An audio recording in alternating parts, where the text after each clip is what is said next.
15 συγγενείς κάθονταν γύρω από το σαλόνι. Η πεθερά μου, με ένα ποτήρι κρασί στο χέρι, με τον τόνο κάποιου που ρωτάει για τον καιρό, με έδειξε και με αποκάλεσε παράσιτο, άχρηστη. Μια συντηρούμενη που ζούσε από τα 5.000 ευρώ το μήνα που έβγαζε ο γιος της. Κοίταξα τον άντρα μου και αυτός, με ένα ειρωνικό χαμόγελο, έδωσε άλλη μια μαχαιριά. Το να την παντρευτώ ήταν το μεγαλύτερο λάθος της ζωής μου. 15 ζευγάρια μάτια καρφώθηκαν πάνω μου. Κάποιοι έσκυψαν το κεφάλι ντροπιασμένοι, άλλοι γέλασαν συνωμοτικά στα κρυφά.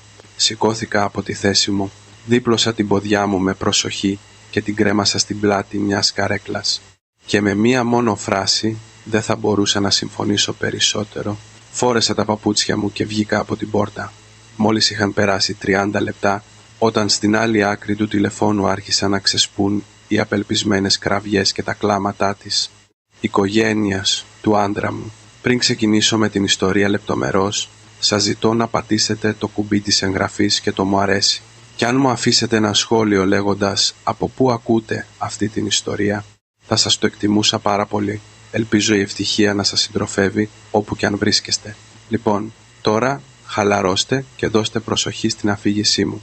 Ο Δεκέμβριος στη Θεσσαλονίκη έλουζε με τις ακτίνες του το τεράστιο παράθυρο του σαλονιού, πλημμυρίζοντας το περσικό χαλί υψηλότατης ποιότητας που κάλυπτε το πάτωμα. Η θέρμανση ήταν τόσο δυνατή που ένας ξηρός και ασφυκτικός αέρας γέμιζε όλο το σπίτι. Οι 15 συγγενείς κάθονταν γύρω από 2 μεγάλα ενωμένα τραπέζια. Οι άντρες έπιναν κόκκινο κρασί, ενώ οι γυναίκες ψιθύριζαν μεταξύ τους. Πάνω στο τραπέζι μια άψογη παρουσίαση. Προσούτο, φρεσκοκομμένο, γαρίδες σκορδάτες, ένα ψητό γουρουνόπουλο και ένα λαβράκι στο αλάτι που έλαμπε κάτω από τα φώτα. Ήταν το δείπνο της παραμονής των Χριστουγέννων και το άτομο που είχε ετοιμάσει μόνο του αυτό το γλέντι, η 34χρονη Άννα, τους είχε γυρισμένη την πλάτη από τη μικρή κουζίνα. Ο απορροφητήρας της κουζίνας βούιζε με έναν βαρύ μεταλλικό ήχο, αλλά δεν κατάφερνε να απορροφήσει πλήρως τον πυκνό καπνό, ένα μείγμα από τη μυρωδιά του ελαιόλαδου, του σκόρδου και του ψητού κρέατος που είχε ποτίσει το σπίτι. Η Άννα φορούσε κίτρινα λαστιχένια γάντια, ήδη ξεθοριασμένα από τη χρήση. Το παγωμένο νερό που έβγαινε ορμητικά από την ανοξίδωτη βρύση παρέσυρε με δύναμη τη λίγδα από την πρώτη δόση βρώμικων πιάτων που στιβάζονταν στο νεροχύτη. Το νερό ήταν τόσο κρύο που τις πέρναγε μέχρι τα κόκαλα. Το κρύο, διαπερνώντας τα γάντια, έμπαινε σε κάθε άρθρωση, αφήνοντας τα δάχτυλά της λευκά και μουδιασμένα. Ήταν όρθια για 7 συνεχόμενες ώρες, από τις 6 το πρωί, και ο πόνος στην πλάτη της ήταν σαν ένα τεντωμένο ατσάλινο σύρμα που της διέτρεχε τη σπονδυλική, στήλη μέχρι τον αυχένα, προκαλώντας τις ηλεκτρικές σουβλιές. Από το σαλόνι έφτανε ένα μείγμα ήχων. Η φωνή του παρουσιαστή των ειδήσεων, ο ξηρός βήχας του θείου και το ρυθμικό χτύπημα των πλήκτρων της ξαδέρφης της στην οθόνη του κινητού της. Πριν συνεχίσω όμως, θα σας παρακαλούσα να μου πείτε από ποιο μέρος της Ελλάδας ή του εξωτερικού με παρακολουθείτε και τι ώρα είναι τώρα. Σας ευχαριστώ από καρδιάς και συνεχίζω. Και τότε ακούστηκε η φωνή της Κατερίνας. Δεν ήταν κραυγή, αλλά είχε μια τόσο απόλυτη εξουσία που σήγησε απότομα όλο το θόρυβο του σαλονιού. Η ειρωνική της παρατήρηση αφορούσε το πόσο ανικανοποίητες είναι οι γυναίκες σήμερα. Η Κατερίνα, η πεθερά, 62 ετών, καθόταν σαν βασίλισσα στο ακριβές κέντρο του καναπέ, τραβώντας όλα τα βλέμματα. Φορούσε ένα κομψό ταγέρ από έναν διάσημο σχεδιαστή και κρατούσε ένα λεπτεπίλεπτο κρυστάλλινο ποτήρι. Μέσα υπήρχε ένα κρασί που η ίδια η Άννα είχε διαλέξει και σερβίρει στην τέλεια θερμοκρασία. Η Κατερίνα φύσηξε ελαφρά πάνω στο ποτήρι, πήρε μια μικρή γουλιά και, με το βλέμμα χαμένο στην πλάτη της νύφης της που πάσχιζε στην κουζίνα, άνοιξε το στόμα της με την ελαφρότητα κάποιου που σχολιάζει τον καιρό με μια γειτόνισσα. Ανακοίνωσε με καμάρι ότι ο γιος της, ο Νίκος, ήταν πλέον ένας πραγματικός αρχηγός οικογένειας, αφού κέρδιζε 5.000 ευρώ καθαρά το μήνα από το εξαιρετικό εστιατόριο που είχε ανοίξει στην καρδιά της περιοχής της Τσιμισκή, με ουρά στην πόρτα κάθε μέρα. Έκανε μια σκόπιμη παύση και έριξε ένα γελάκι γεμάτο περιφρόνηση. Στη συνέχεια σχολίασε Πόσο τυχερές είναι κάποιες που κάθονται κλεισμένες στο σπίτι χωρίς καμία έγνοια, χωρίς να κάνουν απολύτως τίποτα άλλο από το να ζουν σαν παράσιτα από τα 5.000 ευρώ που ο γιος της κερδίζει με τον ιδρώτα του προσώπου του, μια τέλεια συντηρούμενη όπως είπε. Ένας κρότος ακούστηκε, καθώς το μπουκάλι του απορρυπαντικού γλίστρισε από τα χέρια της Άννας και χτύπησε στην άκρη του νεροχύτη. Η γιορτινή ατμόσφαιρα του σαλονιού, ήδη τεταμένη από το γελάκι της Κατερίνας, βυθίστηκε σε μια παράξενη σιωπή, σαν να είχαν ρουφήξει ξαφνικά όλο το οξυγόνο. 15 άτομα, 30 μάτια, διασταυρώθηκαν στον αέρα, δημιουργώντας μια ασφικτική ηρεμία. Ο θείος σταμάτησε να μασάει και έσκυψε το κεφάλι του ντροπιασμένος, καρφώνοντας το βλέμμα στα παπούτσια του. Η θεία, κάνοντας πως δεν άκουσε τίποτα, καθάριζε τα δόντια της με μια οδοντογλυφίδα, με μια ασυνήθιστη αγριότητα. Αρκετοί από τους νεότερους ξαδέρφους αντάλλαξαν βλέμματα με μια λάμψη προσμονή στα μάτια, σαν να επρόκειτο να παρακολουθήσουν ένα θέαμα. Η πίεση στην ατμόσφαιρα ήταν σχεδόν αισθητή. Σε αυτή την οικογένεια η Κατερίνα ήταν η απόλυτη εξουσία. Όταν εκείνη αποφάσιζε κάτι, κανείς δεν τολμούσε να την αντικρούσει, ούτε καν ήθελε. Όλοι είχαν σιωπηρά αποδεχτεί ότι η Άννα, μια freelance σχεδιάστρια με ακανόνιστα εισοδήματα, δεν ήταν παρά μια δωρεάν υπηρέτρια που ζούσε εις βάρος τους. Η Άννα δεν γύρισε. Ο πίδακας του παγωμένου νερού συνέχιζε να πέφτει πάνω στα σαπουνισμένα πιάτα, αλλά η αναπνοή της είχε γίνει αισθητά πιο αργή.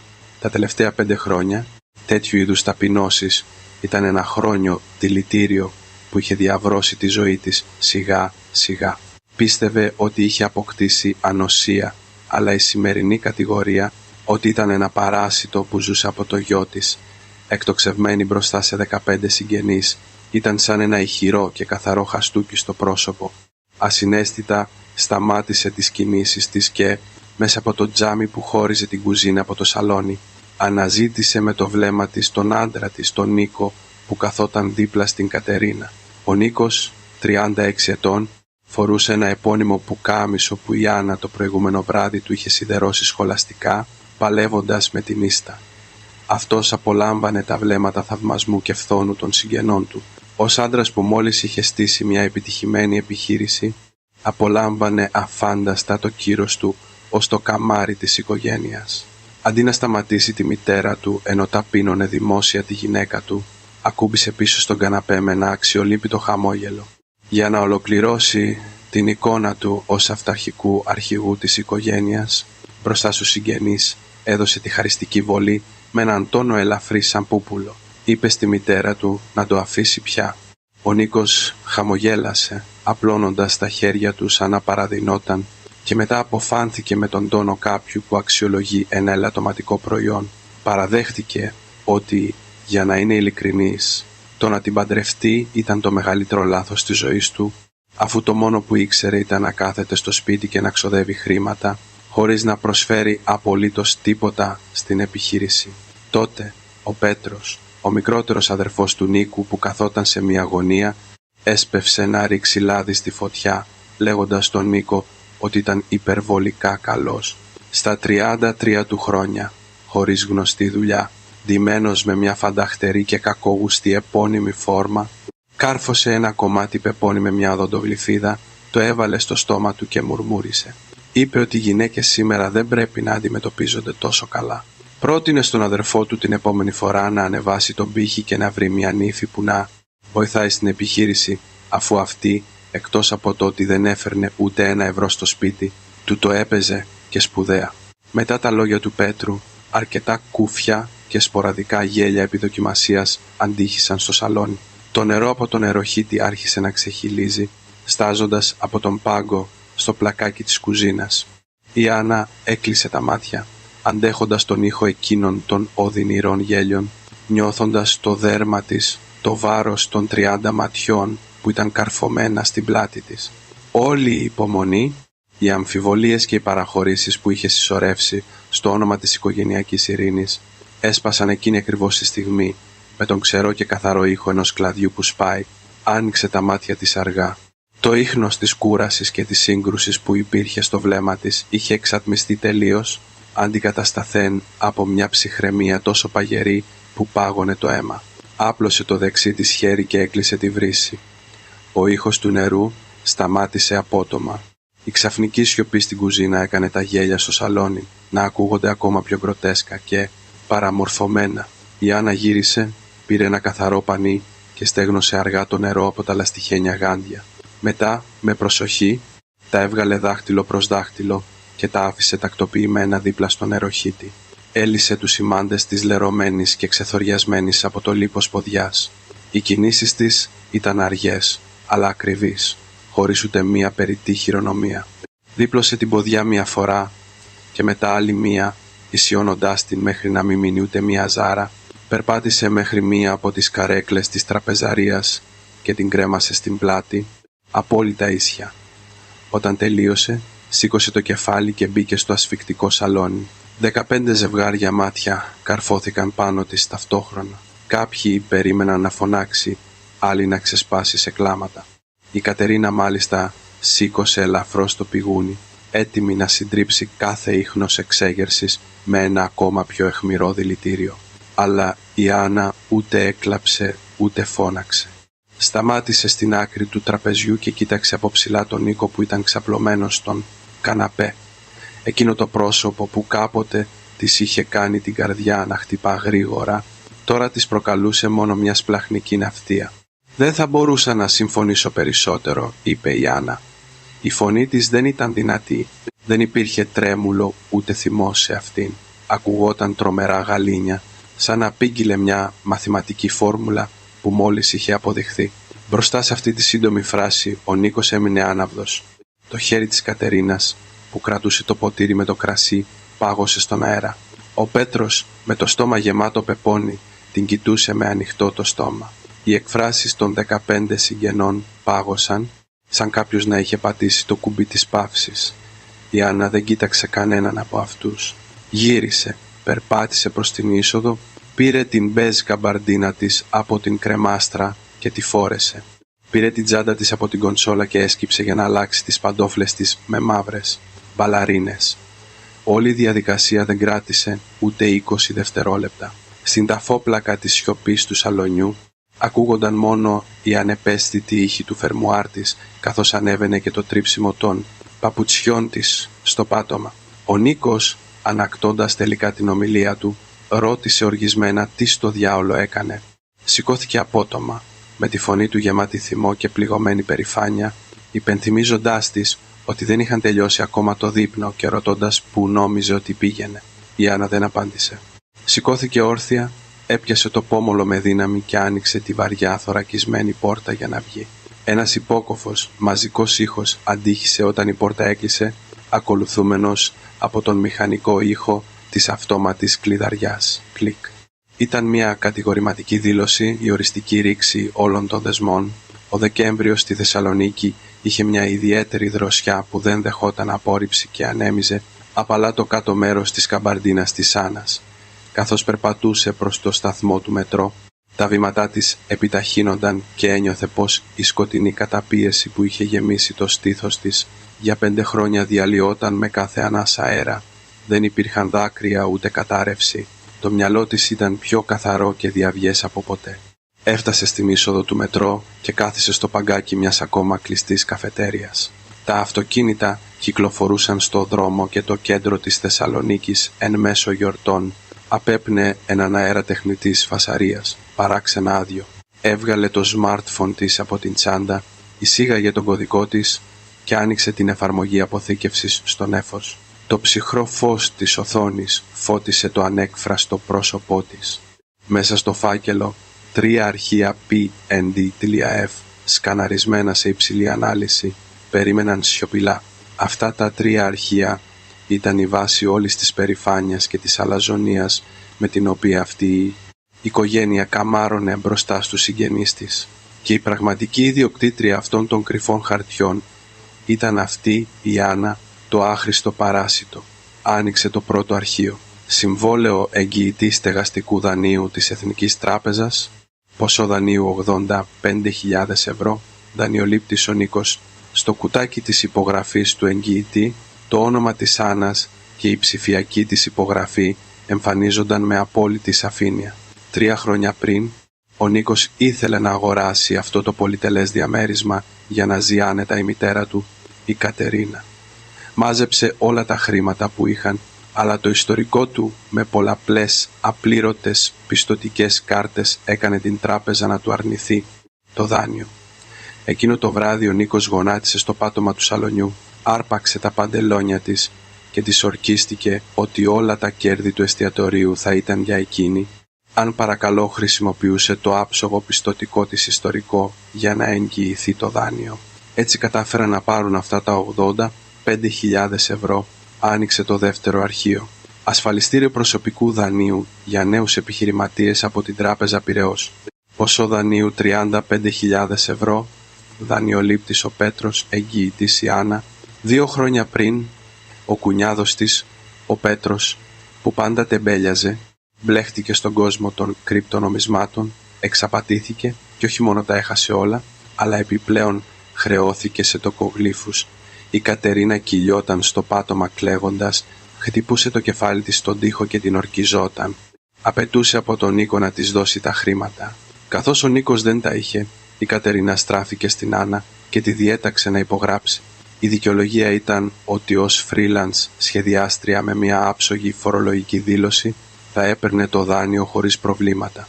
Επισήμως ήταν για τη χρηματοδότηση μιας επιχείρησης, αλλά στην πραγματικότητα χρησιμοποιήθηκε εξ ολοκλήρου για να εξοφληθούν τα χρέη του Πέτρου. Άνοιξε το τελευταίο και τρίτο αρχείο. Συμβόλαιο μίσθωσης εμπορικού χώρου στη Θεσσαλονίκη, στην περιοχή της Τσιμισκή. Μισθώτρια η Άννα. Επαγγελματικός χώρος, το εστιατόριο του Νίκου. Ο ιδιοκτήτης του χώρου, ο κύριος Οικονόμου, ένας επιχειρηματίας της παλιάς σχολής, ήταν εξαιρετικά απαιτητικός. Περιφρονούσε ανθρώπους σαν τον Νίκο, φανφαρώνους και αναξιόπιστους. Η Άννα χρειάστηκε να τον επισκεφθεί 3 φορές, παρουσιάζοντάς του το εντυπωσιακό της πορτφόλιο σχεδιασμού και τα ισχυρά δικαιολογητικά των εισοδημάτων της. Χρειάστηκε μάλιστα να σχεδιάσει δωρεάν το πορτφόλιο για την πτυχιακή εργασία της κόρης του, κυρίου Οικονόμου, για να τον πείσει. Ήταν ένα συμβόλαιο ενοικίασης 3 ετών, υπογεγραμμένο στο όνομά της. Χωρίς το όνομα της Άννας, το εστιατόριο του Νίκου δεν θα μπορούσε καν να κρεμάσει την ταμπέλα.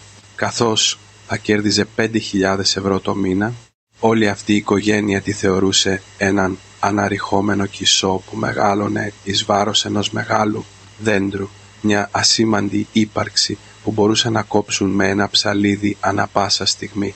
Κανείς τους όμως δεν ήξερε την αλήθεια. Δεν ήταν ο κισός, ήταν η χοντρή και δυνατή ρίζα που στήριζε αυτό το μεγάλο δέντρο και τώρα ετοιμαζόταν να ξεριζώσει τη ρίζα της από αυτή τη σάπια λάσπη, 100 προς 100, αργά και σκληρά. Η Άννα πήρε μια βαθιά ανάσα και αναζήτησε στον κατάλογό της τον αριθμό που είχε αποθηκεύσει ως «Κύριος Παπαδόπουλος, Εθνική Τράπεζα». Μετά από 3 κλήσεις απάντησαν. Μια μηχανική, επαγγελματικά ψυχρή ανδρική φωνή στην άλλη άκρη της γραμμής την ενημέρωσε ότι μιλούσε με τον κύριο Παπαδόπουλο από το τμήμα δανείων του υποκαταστήματος της Εθνικής Τράπεζας στην οδό Τσιμισκή και ρώτησε πώς μπορούσε να βοηθήσει. Η Άννα απάντησε, συστήθηκε και ευχήθηκε καλό απόγευμα. Η φωνή του κυρίου Παπαδόπουλου μαλάκωσε αμέσως. Σε εκείνο το υποκατάστημα η πιστοληπτική ικανότητα της Άννας ήταν πάντα στο υψηλότερο επίπεδο. Της ευχήθηκε καλή παραμονή Χριστουγέννων και ρώτησε πώς μπορούσε να τη βοηθήσει.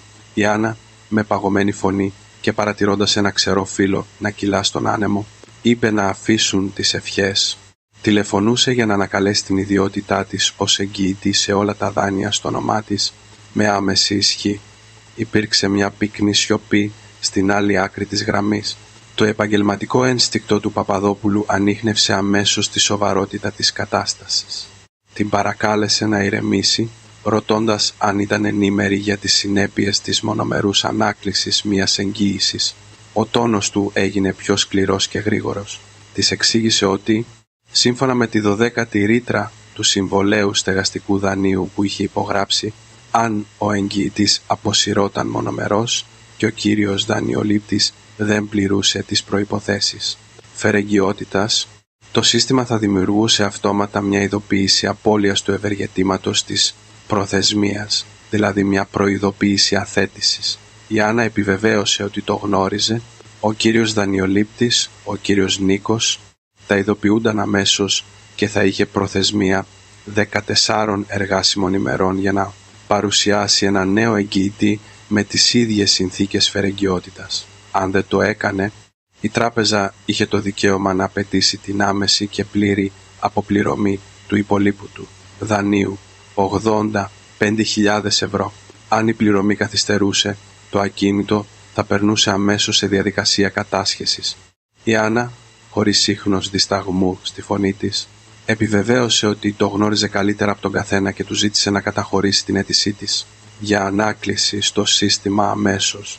Ο Παπαδόπουλος ρώτησε για το άλλο δάνειο και ακούστηκε ο ήχος του πληκτρολογίου του καθώς έψαχνε στην οθόνη του. Αναφερόταν στο δάνειο των 35.000 ευρώ για νέους επιχειρηματίες στο όνομά του, κυρίου Πέτρου. Η Άννα τον διέκοψε σταθερά, απαιτώντας να ανακαλέσει την ιδιότητά της ως εγγυητή σε όλα, χωρίς εξαίρεση. Από εκείνη ακριβώς τη στιγμή, εκείνη, η Άννα, δεν είχε νομικά καμία σχέση με κανένα από τα χρέη της οικογένειας του άντρα της. Ο Παπαδόπουλος αναστέναξε από την άλλη πλευρά. Δεν ήταν η πρώτη φορά που γινόταν μάρτυρας ενός τέτοιου οικογενειακού πολέμου, οπότε παραιτήθηκε από την προσπάθεια να την πείσει. Την ενημέρωσε ότι η αίτησή της θα τεθεί σε ισχύ μόλις ολοκληρωθεί η επαλήθευση ταυτότητας. Καθώς το σύστημα βρισκόταν σε λειτουργία αυτόματης επιφυλακής λόγω της αργίας, τα μηνύματα ειδοποίησης για την ίσπραξη και τις αλλαγές στους όρους θα αποστέλλονταν στο κινητό τηλέφωνο των οφειλετών μέσα στα επόμενα 5 λεπτά μετά το τέλος της κλήσης. Η Άννα τον ευχαρίστησε, ζήτησε συγγνώμη για την ενόχληση σε μια τέτοια μέρα και έκλεισε το τηλέφωνο. Χωρίς δισταγμό, τα δάχτυλά της κινήθηκαν γρήγορα για να καλέσουν τον επόμενο αριθμό. Ήταν του κυρίου Οικονόμου, του ιδιοκτήτη του καταστήματος. Στην άλλη άκρη της γραμμής, μαζί με τη φωνή του κυρίου Οικονόμου που ρώτησε ποιος είναι, ακούστηκε το σφύριγμα ενός μπαστούνιου του γκολφ. Η Άννα συστήθηκε ως η μισθώτρια του καταστήματος στην οδό Τσιμισκή και του ευχήθηκε καλό απόγευμα. Εκείνος, αναγνωρίζοντάς την, της ευχήθηκε επίσης για τις γιορτές και τη ρώτησε τι θα ήθελε. Της υπενθύμησε ότι το συμβόλαιο έλυγε τον επόμενο μήνα και ρώτησε πότε θα περνούσε να υπογράψει την ανανέωση, προσθέτοντας ότι επειδή ήταν ένα τόσο σοβαρό και τυπικό άτομο, είχε αποφασίσει να αυξήσει το ενοίκιο μόνο κατά 5%. Η Άννα τον διέκοψε ήρεμα, δηλώνοντας ότι δεν πρόκειται να ανανεώσει.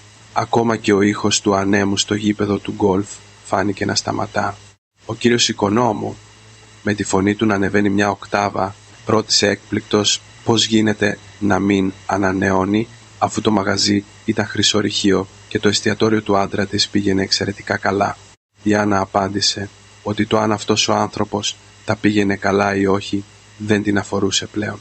Το συμβόλαιο μίσθωσης είχε υπογραφεί αποκλειστικά στο όνομά της και ως εκ τούτου θα έλεγε αυτόματα στην ημερομηνία λήξης τον επόμενο μήνα. Βλέποντας ένα μετρό να πλησιάζει, έδωσε το τελειωτικό χτύπημα, λέγοντάς του ότι μπορούσε να αρχίσει να ψάχνει για νέο ενοικιαστή αμέσως. Τον ενημέρωσε ότι ο δικηγόρος της θα επικοινωνούσε μαζί του για τη διαχείριση της επιστροφής της εγγύησης και τον παρακάλεσε να μην διαπραγματευτεί καμία ανανέωση με τον Νίκο, καθώς εκείνος δεν είχε καμία εξουσία να την εκπροσωπεί. Ο κύριος Οικονόμου, ένας πονηρός επιχειρηματίας, κατάλαβε την κατάσταση αμέσως με λίγα μονολόγια. Ξεφύσισε ψυχρά και της είπε ότι το κατάλαβε. Αν δεν το ήθελε εκείνη, υπήρχε μια λεγεώνα ανθρώπων με τα χρήματα στο χέρι που έκαναν ουρά. Την επόμενη Δευτέρα θα έφερνε έναν κτηματομεσίτη για να δείξει το μαγαζί. Τη ζήτησε να πει σε αυτούς που ήταν μέσα να τα αφήσουν όλα άψογα. Αν υπήρχε έστω και ένα σπασμένο πλακάκι ή μια γρατζουνιά στον τοίχο, θα το αφαιρούσε από την εγγύηση χωρίς σύκτο. Η Άννα τον διαβεβαίωσε ότι φυσικά θα γίνει έτσι και τον ευχαρίστησε για την κατανόησή του. Η κλήση τελείωσε. Είχαν περάσει ακριβώς 30 λεπτά. Η Άννα σηκώθηκε και ίσιοσε την καμπαρντίνα της. Το ρεύμα αέρα που προκάλεσε το μετρό της αναστάτωσε τα μαλλιά. Πέρασε από τα τουρνικέ, επικύρωσε το εισιτήριό της και βυθίστηκε εθελοντικά στο τεράστιο και ψυχρό δίκτυο του υπόγειου σιδηροδρόμου της Θεσσαλονίκης. Εν τω μεταξύ, 30 χιλιόμετρα μακριά, στο σαλόνι της οικογένειας, μια τρομερή καταιγίδα καταστροφής άρχιζε να δείχνει τα κοφτερά της δόντια. Για τα 10 λεπτά που ακολούθησαν την αποχώρηση της Άννας, ένας αέρας παράξενης απελευθέρωσης πλανιόταν στο σαλόνι. Η Κατερίνα άφησε το ποτήρι της στο τραπέζι με ένα ξερό χτύπημα και σήκωσε τα μάτια της στον ουρανό με υπερβολικό τρόπο. Αναστέναξε, λέγοντας πόσο περήφανη ήταν η κοπέλα, ενώ έπαιρνε ένα κομμάτι γουρνόπουλο. Καθησύχασε τους υπόλοιπους, ρωτώντας τους αν πίστευαν ότι δεν είχε δει δεκάδες σαν κι αυτήν. Είπε ότι αν δεν ήταν ο γιος της ο Νίκος θα ήταν στο δρόμο ζητιανεύοντας και τώρα τολμά να στείνει τέτοιο θέατρο. Προέβλεψε ότι μόλις κρυώσει λίγο και πεινάσει θα γυρίσει σέρνοντας με την ουρά στα σκέλια. Ο θείος συμφώνησε βήχοντας, λέγοντας ότι τώρα που ο Νίκος ήταν καλά εδραιωμένος, αυτή ήταν που έπρεπε να σκύψει το κεφάλι. Η θεία, αφήνοντας την οδοντογλυφίδα, πρόσθεσε ότι τα λεφτά που θα έβγαζε με τα σχεδιάκια της ήταν μόνο για τα καπρίτσια της. Ζούσε άνετα χάρη στα χρήματα από το εστιατόριο του Νίκου και επιπλέον τολμούσε να κάνει τέτοια μούτρα μπροστά στους μεγαλύτερούς της. Ο Νίκος σήκωσε τους ώμους του σαν να μην συνέβαινε τίποτα. Στην πραγματικότητα πίστευε λανθασμένα ότι η στάση της γυναίκας του θα τον έκανε να φαίνεται ένας ισχυρός και αυταρχικός αρχηγός οικογένειας μπροστά στους συγγενείς του. Είπε στη μητέρα του να μην ανησυχεί και να συνεχίσουν το δείπνο. Σήκωσε το ποτήρι του με το κρασί και έκανε ένα νεύμα στον αδερφό του τον Πέτρο, ζητώντας του να συνεχίσει να του λέει για εκείνη την επένδυση στα κρυπτονομίσματα. Ο Πέτρος, με ύφος αυτάρεσκο, κατάπιε το πεπόνι, πλησίασε τον αδερφό του και τσούγκρισε το ποτήρι του. Του ζήτησε να επενδύσει άλλα 10.000 ευρώ μαζί του, ορκιζόμενος ότι τον επόμενο μήνα θα του επέστρεφε το κεφάλαιο με τόκους. Τότε το smartphone του Νίκου στο τραπέζι δονήθηκε επίμονα. Η οθόνη φωτίστηκε με την ειδοποίηση ενός νέου μηνύματος. Άφησε το ποτήρι του με δυσαρέσκεια, πήρε το τηλέφωνο, το ξεκλείδωσε με το δακτυλικό του αποτύπωμα και άνοιξε το μήνυμα. Ήταν μια ειδοποίηση από το σύστημα.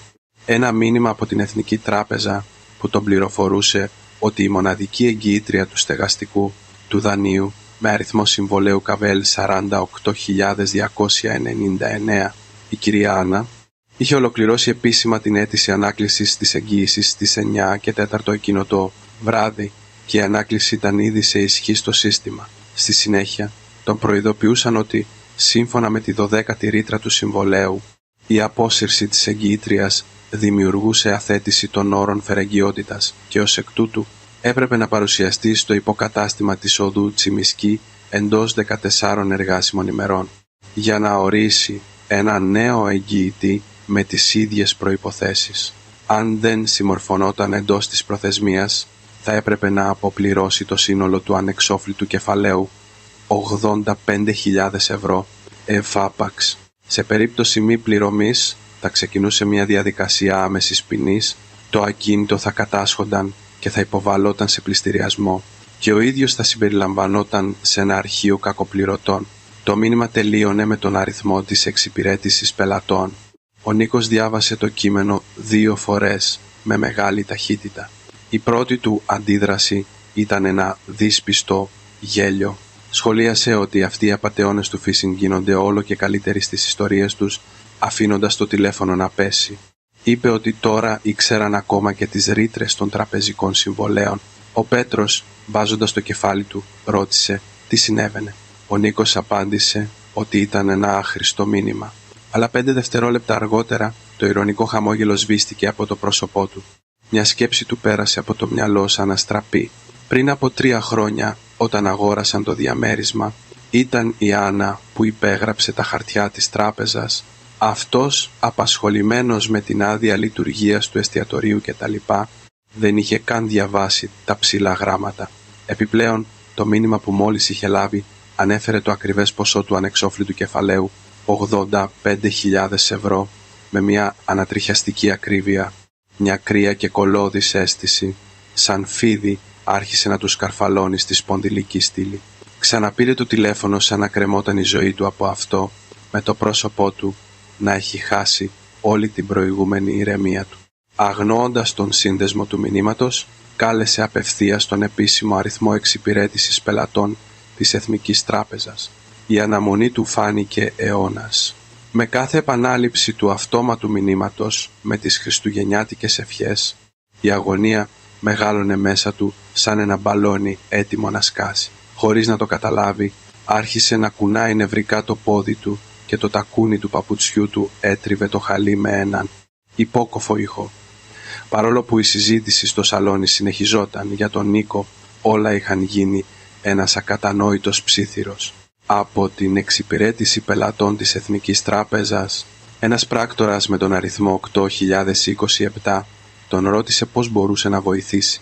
Ο Νίκος, με φωνή τεταμένη και μια οκτάβα ψηλότερη από το κανονικό, είπε ότι μόλις έλαβε ένα κάπως παράξενο μήνυμα.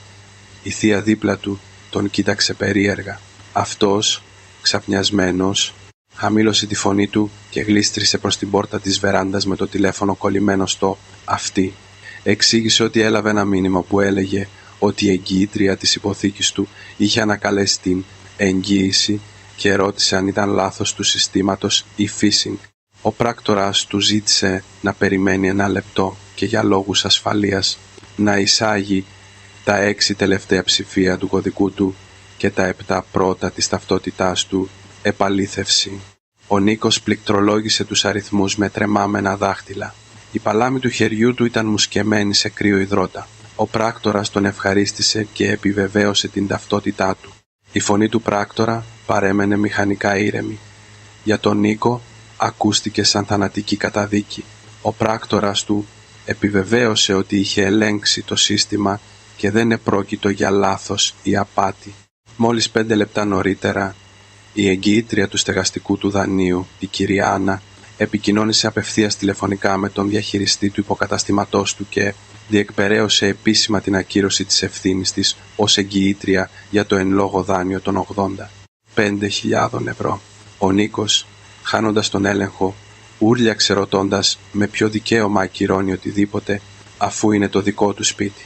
Ο πράκτορας του εξήγησε ότι, σύμφωνα με τους κανονισμούς, ο εγγυητής μπορεί να ζητήσει την ακύρωση της εγγύησής του ανά πάσα στιγμή εντός των δικαιωμάτων που προβλέπονται στο συμβόλαιο.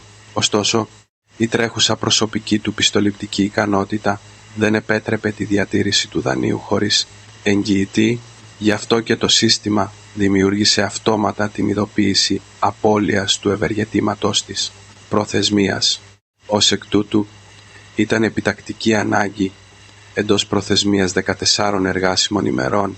Ο Νίκος τον διέκοψε, φωνάζοντας από πού θα έβρισκε 85.000 ευρώ από τη μια μέρα στην άλλη και ρωτώντας αν ήξερε πόσο τζίρο έκανε το εστιατόριό του αφού έμπαιναν 5.000 ευρώ καθαρά το μήνα στον λογαριασμό του. Ο πράκτορας του απάντησε ότι τα έσοδα και η πιστοληπτική ικανότητα είναι διαφορετικές έννοιες. Ελέγχοντας το ιστορικό του, υπήρχαν πολλαπλά περιστατικά μη πληρωμής πιστωτικών καρτών. Τον προειδοποίησε ότι αν δεν παρουσίαζε νέο εγγυητή εντός της καθορισμένης προθεσμίας, δεν θα είχαν άλλη επιλογή από το να προχωρήσουν στην κατάσχεση του ακινήτου. Το συμβούλεψε να λάβει μέτρα το συντομότερο δυνατό και τον ευχαρίστησε για την κλήση του. Η κλήση κόπηκε. Ο μονότονος ήχος αντίχησε στα αυτιά του Νίκου. Έσφιξε το τηλέφωνο με τόση δύναμη που φάνηκε ότι θα το σπάσει. Οι αρθρώσεις του έγιναν λευκές. Ο κρύος υδρότας από το μέτωπό του γλίστρισε στον κρόταφό του, βρέχοντας το γιακά του πουκαμίσου του 85.000 ευρώ 14 μέρες. Κατάσχεση.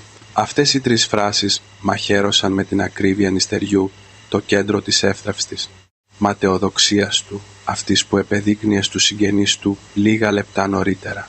Γύρισε απότομα και είδε την οικογένειά του ακόμα να γελάει και να τρώει. Ένιωσε ότι πνιγόταν. Έπρεπε να βρει την Άννα αμέσως.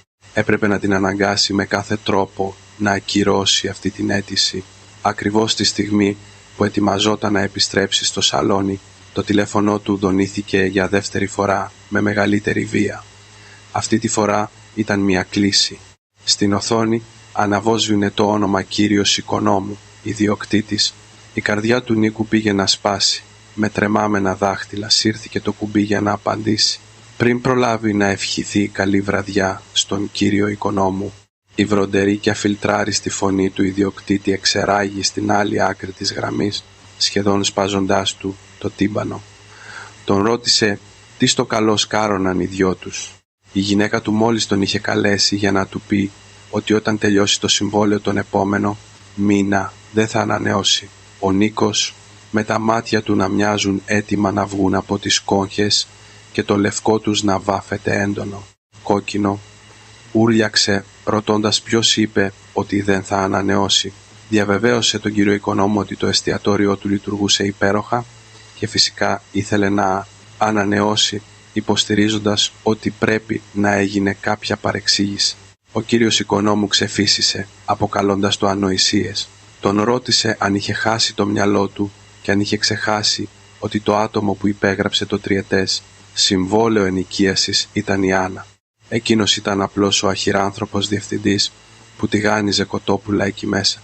Αν η νόμιμη κάτοχος του συμβολέου τον καλούσε για να του πει ότι φεύγει, με ποιο δικαίωμα ερχόταν αυτός να του μιλήσει για ανανεώσεις?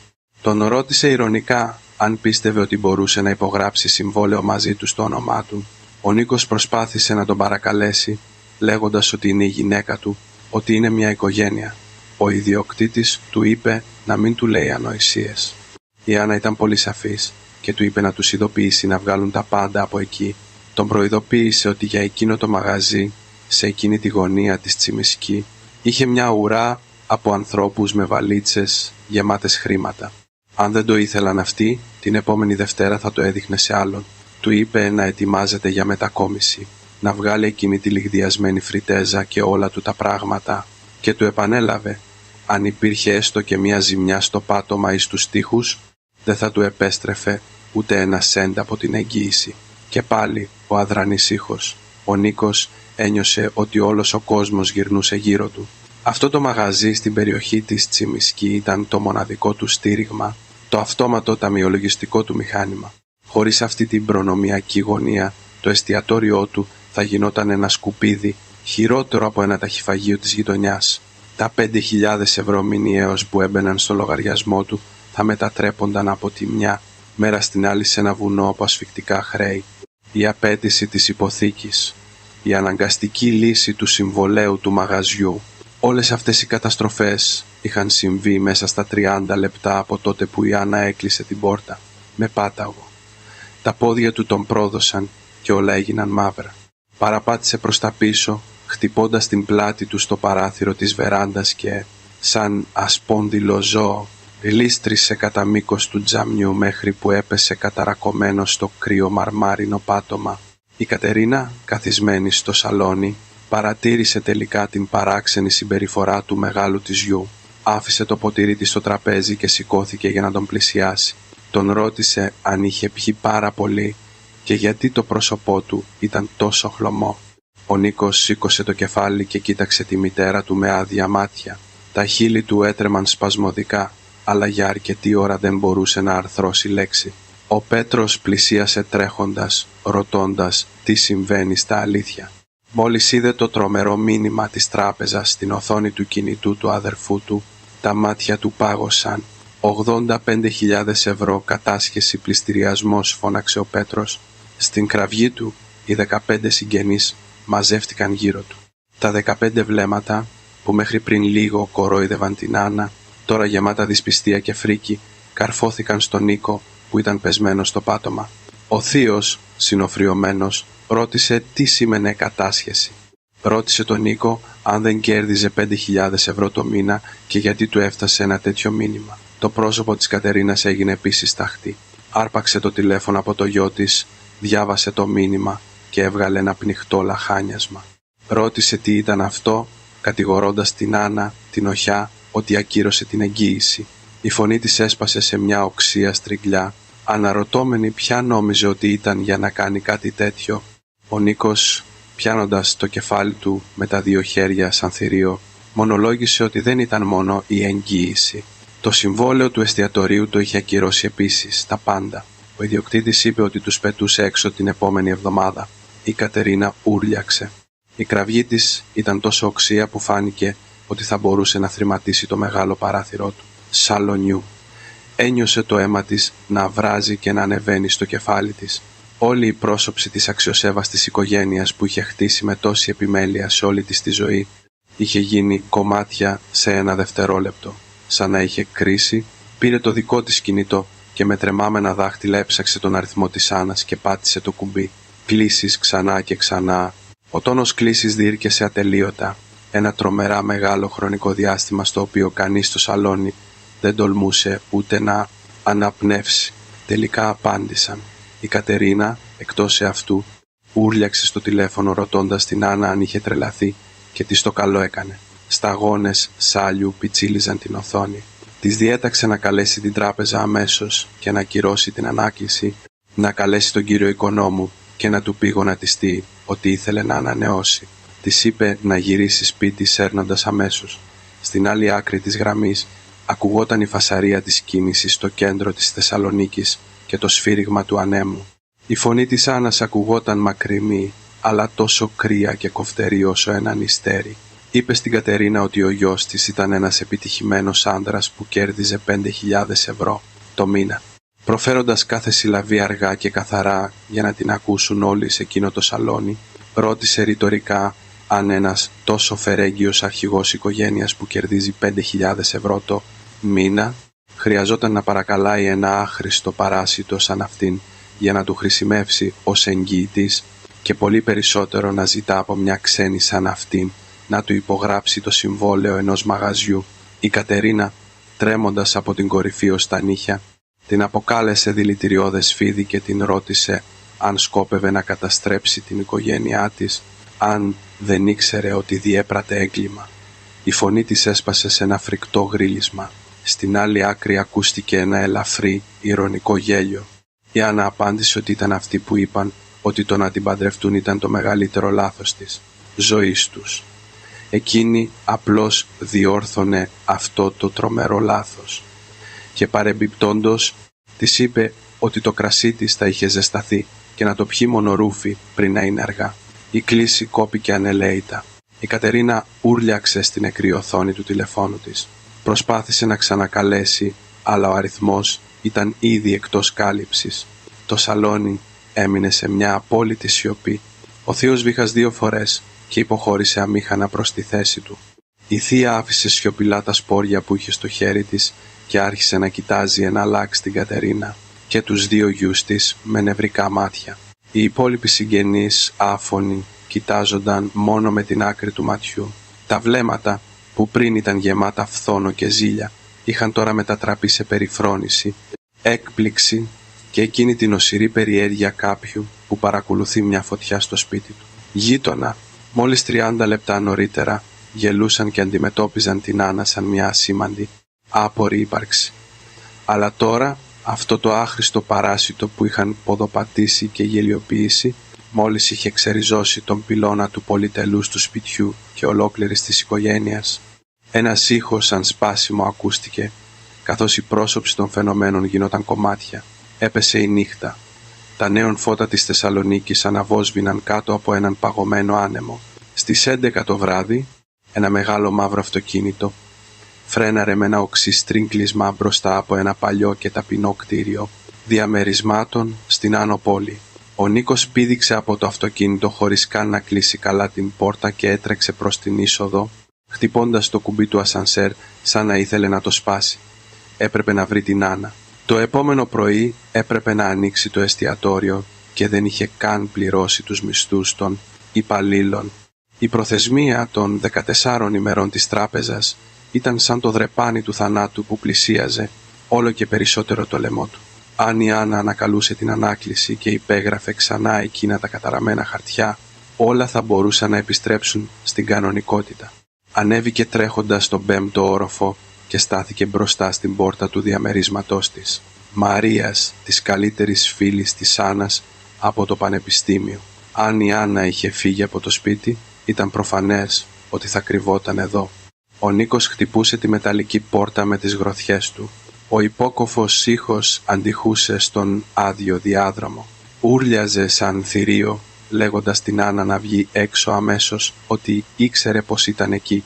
Την ρωτούσε αν δεν μπορούσαν να μιλήσουν και την παρακαλούσε, ρωτώντας την αν ήθελε να τον δει να πεθαίνει από έμφραγμα. Η πόρτα δεν κουνήθηκε. Ανταυτού, η τετράγωνη οθόνη του βιντεοτηλεφώνου φωτίστηκε. Αλλά στην οθόνη δεν εμφανίστηκε το πρόσωπο της Άννας, αλλά ενός άγνωστου άντρα με γυαλιά, με μεταλλικό σκελετό και μια έκφραση εντελώς απαλλαγμένη από συναίσθημα. Ο άνδρας στην οθόνη τον ρώτησε αν ήταν ο κύριος Νίκος. Η φωνή του ήταν στεγνή, επαγγελματική, σηματοδοτώντας μια σαφή απόσταση. Ο Νίκος, σταματώντας να χτυπά την πόρτα και λαχανιάζοντας από την αγωνία, γρίλησε ρωτώντας ποιος ήταν και απαιτώντας να βγει η Άννα αμέσως. Ο άνδρας συστήθηκε ως ο δικηγόρος Μιχαλόπουλος. Τον ενημέρωσε ότι εκπροσωπούσε νομικά την κυρία Άννα και είχε οριστεί για να διαχειριστεί όλες τις διαδικασίες του διαζυγίου τους από εκεί και πέρα. Ρυθμίζοντας τα γυαλιά του, δήλωσε ότι η κυρία Άννα αρνιόταν κατηγορηματικά να έχει οποιαδήποτε άμεση και περιττή επαφή μαζί του. Ο Νίκος, με τα μάτια του να γουρλώνουν σαν να είχε ακούσει μια εξωγήινη γλώσσα, ούρλιαξε ρωτώντας ποιος μιλούσε για διαζύγιο. Είπε ότι είχε τρελαθεί, ένα διαζύγιο για έναν απλό καυγά ζευγαριού. Απέτησε να τη δει αμέσως. Ο δικηγόρος τον προειδοποίησε να σταματήσει αμέσως να χτυπά την πόρτα, αλλιώς θα καλούσε την αστυνομία και θα τον κατήγγειλε για παραβίαση οικιακής ειρήνης και εκβιασμό. Η φωνή του δικηγόρου δεν είχε καμία χρειά. Τον ενημέρωσε ότι η κυρία Άννα του είχε μεταφέρει ένα μήνυμα. Ρώτησε αν συμφωνούσε σε συνενετικό διαζύγιο όσον αφορά την εγγύηση του στεγαστικού του δανείου και τη λύση του συμβολαίου ενοικίασης. Αυτά τα ζητήματα ανήκαν αυστηρά στο πεδίο της διανομής της συζυγικής περιουσίας. Δεδομένου ότι η κυρία Άννα είχε ήδη ανακαλέσει νόμιμα τις εγγυήσεις της, οποιαδήποτε ποινή ή χρέος προέκυπτε από εδώ και στο εξής ήταν αποκλειστική του ευθύνη. Ο Νίκος αντέδρασε, λέγοντας ότι η μισή περιουσία ήταν δική της. Ο δικηγόρος τον διόρθωσε. Σύμφωνα με το κτηματολόγιο, ο μοναδικός ιδιοκτήτης του ακινήτου ήταν αυτός, ο Νίκος. Η κυρία Άννα ήταν απλώς εγγυήτρια. Τώρα που είχε αποσυρθεί, η ιδιοκτησία ήταν εξ ολοκλήρου δική του και επομένως το τεράστιο χρέος ήταν επίσης δικό του. Ο δικηγόρος τον κοίταξε με ψυχρά μάτια. Τον προειδοποίησε ότι αν αρνιόταν το συνενετικό διαζύγιο θα κατέθεταν αγωγή διαζυγίου κατ' αντιδικία στο οικογενειακό δικαστήριο την επόμενη Δευτέρα. Πρόσθεσε ότι υπήρχε και κάτι ακόμα. Το εστιατόριό του βρισκόταν τώρα σε κατάσταση παράνομης κατοχής χωρίς έγκυρο συμβόλαιο ενοικίασης. Αν την επόμενη μέρα προσπαθούσε να το ανοίξει και να το λειτουργήσει, ο ιδιοκτήτης είχε κάθε νόμιμο δικαίωμα να αλλάξει την κλειδαριά και να σφραγίσει το μαγαζί. Του ευχήθηκε καλή νύχτα. Η οθόνη έσβησε. Ο Νίκος έμεινε αποσβολωμένος μπροστά στην πόρτα. Καθώς δεν ανίχνευσε κίνηση, το φως του αισθητήρα του διαδρόμου έσβησε επίσης, βυθίζοντάς τον σε απόλυτο σκοτάδι. Τότε ήταν που το κατάλαβε. Η Άννα δεν ενεργούσε από ένα ξέσπασμα θυμού, ούτε έπαιζε κάποιο παιχνίδι. Είχε βάλει τελεία και το είχε κάνει με τον πιο σκληρό και τέλειο δυνατό τρόπο, χωρίς να του αφήσει ούτε ένα χιλιοστό περιθώριο για να αναπνεύσει. Την ίδια ώρα, στην ομάδα WhatsApp της οικογένειας, ένα άλλο είδος καταστροφής εξαπλωνόταν με μεγάλη ταχύτητα. Η ομάδα με το όνομα «Η αγαπημένη μας οικογένεια» και τα 30 μέλη της είχε μετατραπεί σε πεδίο μάχης από τις 8 το βράδυ, πλημμυρισμένη από τα μακροσκελή και δηλητηριώδη μηνύματα της Κατερίνας. Έγραφε σε όλους να δουν τι είδους οχιά είχαν βάλει στο σπίτι τους, χειρότερη από φίδι. Έλεγε ότι μόνο και μόνο επειδή της έκαναν ένα αστείο εκείνο το απόγευμα, έτρεξε στην τράπεζα να ακυρώσει την εγγύηση του διαμερίσματος του γιού της, του Νίκου. Ρωτούσε αν αυτό δεν σήμαινε ότι τους άφηνε όλους στο δρόμο. Έγραφε ότι ο Νίκος, που σκοτωνόταν στη δουλειά από το πρωί ως το βράδυ για να συντηρήσει το σπίτι, και αυτό το αχάριστο τέρας τον πλήρωνε με προδοσία. Απειλούσε ότι θα την κατήγγειλε στην αστυνομία και ότι θα την έκανε να μην μπορεί να ξαναπατήσει στη Θεσσαλονίκη. Η ομάδα ήταν σε απόλυτη σιωπή. Κανείς δεν απαντούσε. Ούτε καν ο θείος, που συνήθως δεν σταματούσε να στέλνει συνδέσμους με φυσικές θεραπείες, δεν δημοσίευε ούτε ένα εικονίδιο. Κανείς δεν ήταν τόσο ανόητος ώστε να μην καταλάβει, μετά την τρομερή σκηνή του απογεύματος, ποιος είχε πραγματικά την οικονομική δύναμη σε αυτή την οικογένεια. Μετά από 30 λεπτά ασφιχτικής σιωπής, ένα μήνυμα εμφανίστηκε ξαφνικά. Ήταν από τη Βασιλική, τη θεία του Νίκου. Η Βασιλική, 58 ετών, ήταν η μόνη σε όλη την οικογένεια που ήξερε τι σήμαινε πραγματική επιχείρηση, με το δικό της κατάστημα υφασμάτων στο κέντρο, η μόνη που καταλάβαινε από συμβόλαια και νόμους. Κατά τη διάρκεια του δείπνου, ήταν μία από αυτές που είχαν επεφημίσει περισσότερο την Κατερίνα στις επιθέσεις της προς την νύφη, αλλά φτάνοντας στο σπίτι, κάτι δεν της κολούσε. Έτσι, με χάρες και τηλεφωνήματα σε γνωστούς σε τράπεζες και μεσητικά γραφεία, είχε περάσει το απόγευμα ερευνώντας τα πραγματικά θεμέλια της οικογένειας. Η Βασιλική έγραψε στην κουνιάδα της να σταματήσει να γελιοποιείται στην ομάδα. Αυτή η μοναδική φράση έκανε όλους τους συγγενείς που μέχρι τότε απλώς παρατηρούσαν σιωπηλά να κρατήσουν την αναπνοή τους και να καρφώσουν το βλέμμα στην οθόνη. Η Κατερίνα απάντησε ρωτώντας τι έλεγε και αν τώρα τασσόταν με το μέρος μιας ξένης ενάντια στο ίδιο της το αίμα. Η Βασιλική απάντησε ότι απλώς έλεγε τα πράγματα ως έχουν. Μόλις είχε κοιμήσει τα νήματά της και είχε μάθει τα πάντα. Το εστιατόριο του Νίκου, για αρχή, δεν μπορούσε καν να νοικιάσει εκείνο το εκπληκτικό μαγαζί στην περιοχή της Τσιμισκή λόγω του ιστορικού του με απλήρωτες οφειλές. Ήταν η Άννα που πήγε με το πορτφόλιό της, που έβαλε το όνομά της και την υπογραφή της στο συμβόλαιο. Και το πολυτελές σπίτι στο οποίο ζούσε τόσο άνετα, την προκαταβολή την πλήρωσε η Άννα και το στεγαστικό δάνειο το πήραν χάρη στο ότι εκείνη, με το καθαρό της ιστορικό ως σχεδιάστρια, μπήκε εγγυήτρια και ρώτησε αν ήξερε και κάτι άλλο. Πριν από 2 χρόνια, όταν ο Πέτρος μπλέχτηκε σε χρέη με τοκογλύφους, τα χρήματα για να του σώσουν τον πισινό τα πήραν από ένα δάνειο για επιχειρηματίες που κατάφεραν να πάρουν επειδή και πάλι η Άννα εγγυήθηκε. Ρώτησε την Κατερίνα αν δεν το θυμόταν. Τα 3 μακροσκελή μηνύματα της Βασιλικής ήταν σαν 3 βόμβες που κατέστρεψαν την πρόσωψη της κλειδής και της αξιοπρέπειας της οικογένειας. Η Βασιλική συνέχισε, ρωτώντας την Κατερίνα αν ήταν τρελή.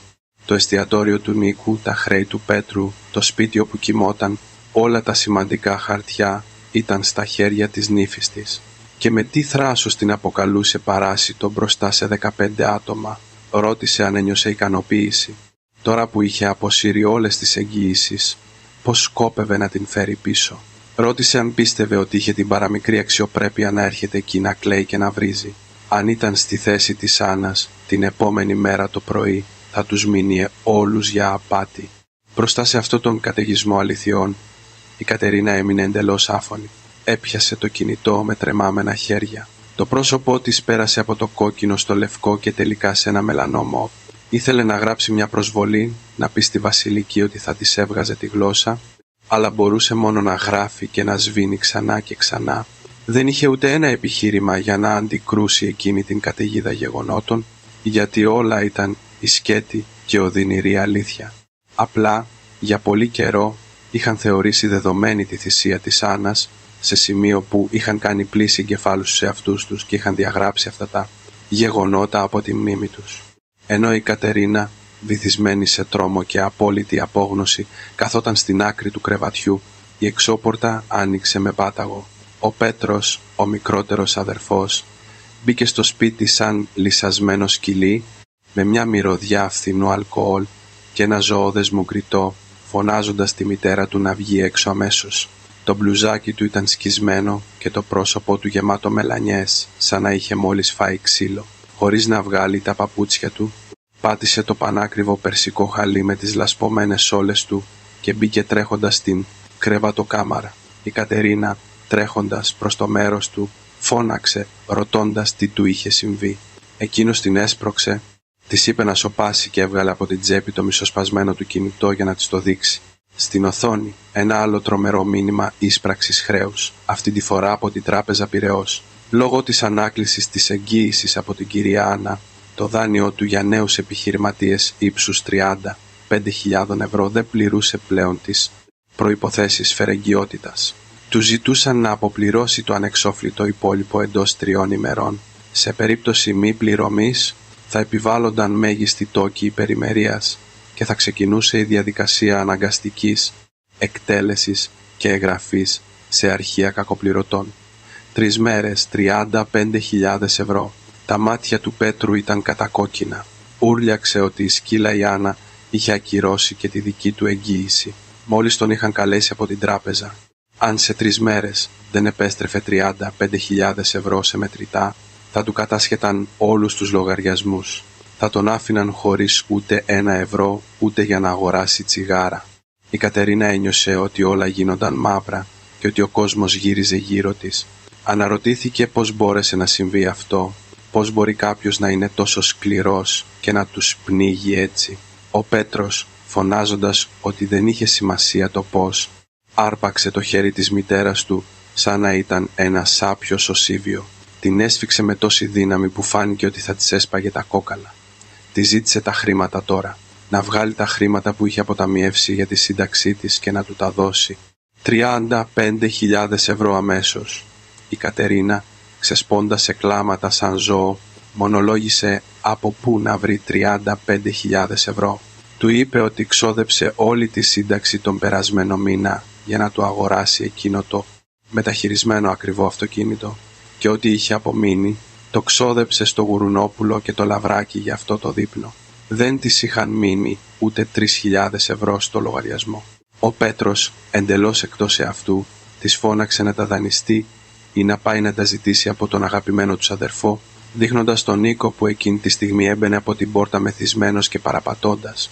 Του είπε αυτός που πλουτίζει με το εστιατόριο να του δώσει 35.000 ευρώ αμέσως, αλλιώς θα σάπιζε στη φυλακή. Ο Νίκος στάθηκε στην είσοδο σαν πτώμα, ακούγοντας τα λόγια του αδερφού του. Το σκοινί της λογικής που ήταν τεντωμένο στο έπακρο όλο το βράδυ έσπασε. Σήκωσε απότομα το κεφάλι. Τα άδεια του μάτια γέμισαν με μια δολοφονική οργή.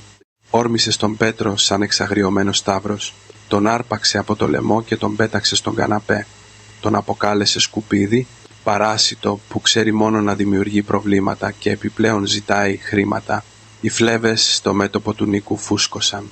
Η ανάσα του μύριζε αλκοόλ και σάλιο καθώς ούριαζε στο πρόσωπο του αδερφού του. Του είπε ότι αν δεν ήταν τα χρέη του πριν από 2 χρόνια, αν η μητέρα τους δεν είχε αναγκάσει την Άννα να τον εγγυηθεί, εκείνη δεν θα είχε φτάσει σε αυτό το σημείο. Είχε χάσει το εστιατόριο.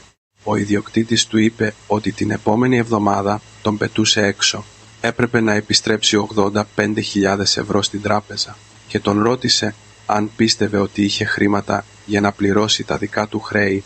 Ο Πέτρος, μεθυσμένος, απάντησε ρωτώντας ποιος νόμιζε ότι ήταν για να τον χτυπάει και του έριξε μια γροθιά στο σαγόνι.